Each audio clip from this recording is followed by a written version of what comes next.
umuntu nyamuntu si uburebure, umuntu nyamuntu si ubunini, umuntu nyamuntu si isura nziza, si indoro, si inseko ye, si n'ingendo.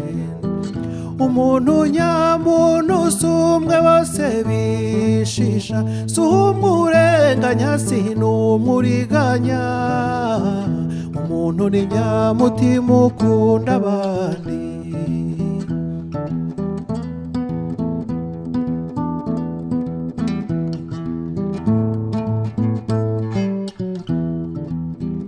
Umuntu nyamuntu si umwe gica, winjira bagakangarana, si umwukuba kubira mu nda ye, hafi mw'irembo bishwe n'isari.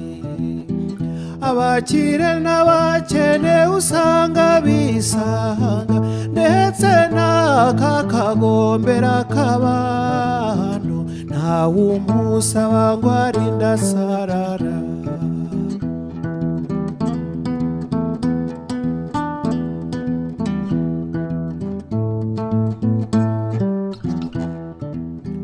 Umuntu nyamuntu akunda amahoro, akayifuriza n'abagenzi be, ahora ashaka icyamuteza imbere, ahora yamagana uburyamirane.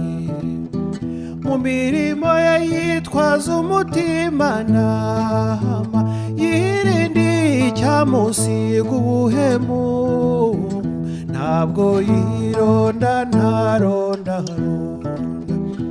Ubu umurage bana b'u Rwanda, urwo runana rukwira Afurika yacu, iyo mpumeko yuzura ituze mw'isi yacu.